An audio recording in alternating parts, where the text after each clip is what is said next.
guys, so we're here today. We're going to talk a little bit about fire cider and how to make this. So you're probably wondering, what in the heck is fire cider? This is a traditional herbal remedy that is something you can take every day. It supports your immune system, it helps prevent sickness, but you can double up your dosage if you feel like you are getting sick. And it's just packed with so many herbs that are wonderful for your system, not just immune in particular. And we'll kind of talk about each of those as we talk about each of the herbs that go in here. But for the foundation of our fire cider, we are using raw, organic, unpasteurized apple cider vinegar, and it's made from exactly what it sounds like, apples. So high in B vitamins, high in vitamin C, along with some other really nice minerals. So starting with that, I mean, vinegar has been used for ages now for things like cramps, stuffy nose, fever, sore throat, stomach problems even, because it's great for your gut bacteria. So what we're making today actually too is a probiotic, and it's great for good gut health. It's great for allergies, but we'll talk a little bit more about that. So the first herb that we're going to put in here, you'll see I've already started adding a little bit, is red onion. I recommend doing red, not white, because it's higher in the vitamin and mineral contents than a white onion would be. A lot of people don't know this, but onion is great for asthma. It's good for allergies. It's an anti-inflammatory, and it also has antioxidant properties, meaning that it fights cell damage, and some would say then is more of like an anti-cancer. And a lot of people actually don't know that onion supports anxiety and depression too. So the next herb that we're going to move on to is kind of along the same lines and in the same family. So this is going to be garlic that I have chopped up here. So the trick too with the fire cider is to make sure that you chop everything up nice and small, because that's going to help release the medicinal constituents in there. And garlic is actually an antimicrobial, which means that it's antibacterial, antifungal, and antiviral. It's also an anti-inflammatory, it's a pain reliever, and it helps with liver protection as well. Good for fever, and it's great for the joints. So next, as our base, we're going to talk about our ginger and our turmeric. So both of these are more drying herbs. They're warm, they're great for your digestive aids. They're also stimulants, which means that they're gonna start kick-starting the medicinal uses of everything else that we have in our fire cider to help get those aspects to your immune system and to nurture your body. The ginger is great for colds, flus, sore throat, and also the turmeric is going to be good for your joint health, as well as if you have diarrhea. That's a bad day for everybody, so this is a wonderful herb to help with that if you're feeling a little icky in the tummy. So the next piece of the base for our fire cider, I like to use citrus. Today I'm using lemon and grapefruit. I really like grapefruit because grapefruit seed is actually a wonderful natural antibiotic. So I always crush up the seed and make sure I cut that up, crush it, put it in here as well. But if you are on heart medication, please make sure that you don't do that and leave the seed out. Those two just don't mix very well.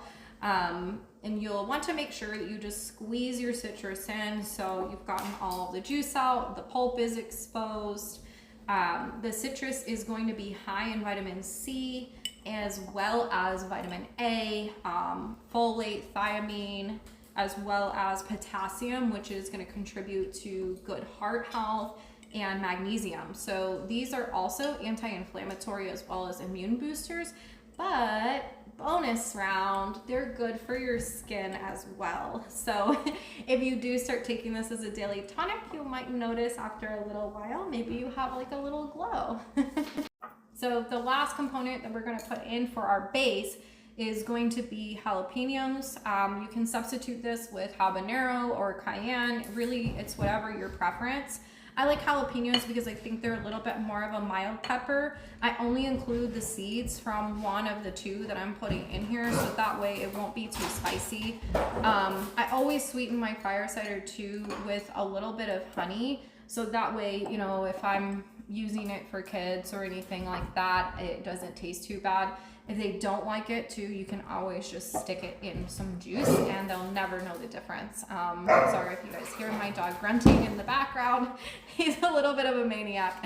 And so that's the last component of our base. So as our foundation, we have grapefruit, lemon, jalapeno, turmeric, ginger, garlic, and onion.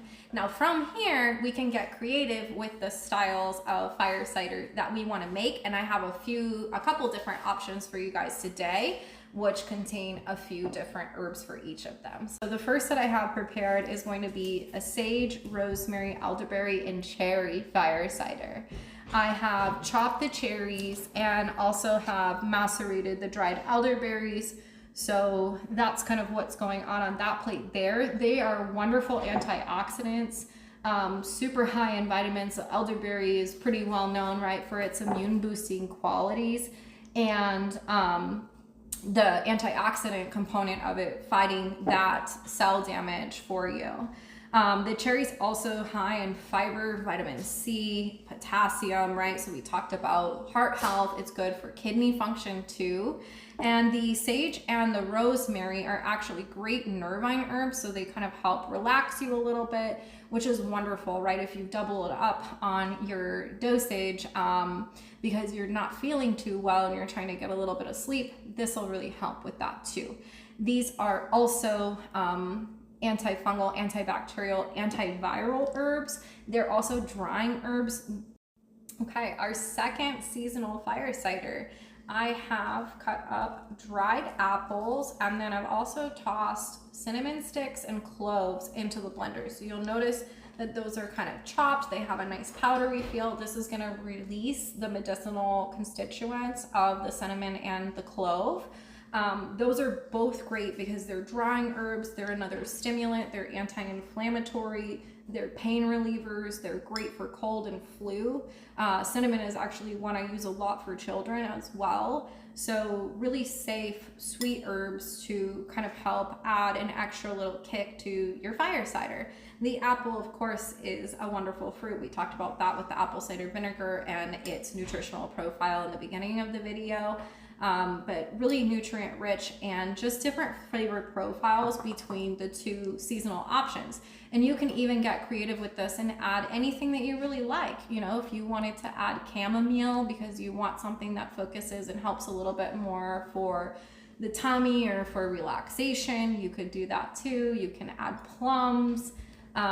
Really whatever flavor you like, berries. So there's a lot that you can do with this, and I would love to hear in the comments about the different fire ciders that you decide to make if you want to make a different recipe.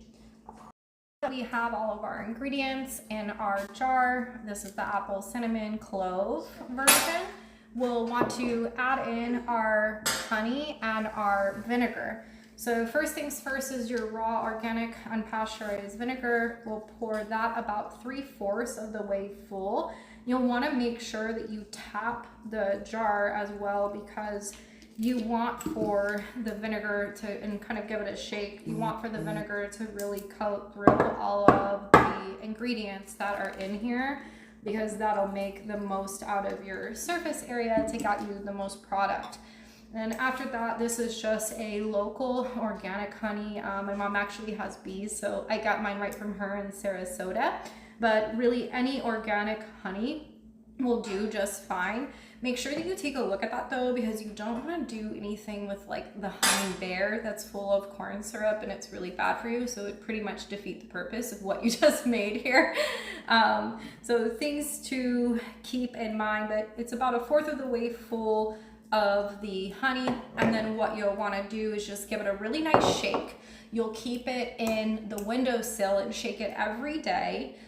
Make sure you put a label, right, with your ingredients, what you decided to put in there, and then you'll keep that in the windowsill and solar infuse it, or outside's even better if you have a table out there. The natural heat from the sun heats everything up and pulls out the medicinal constituents of the herb. So you want to keep that for about 3 to 4 weeks. Just shake it every day, and then you just strain out your fruit and it'll be ready to use for you and your family.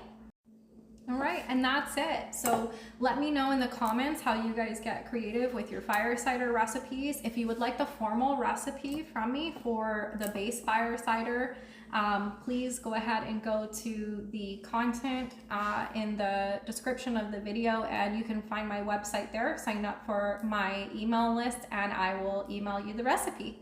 Take care.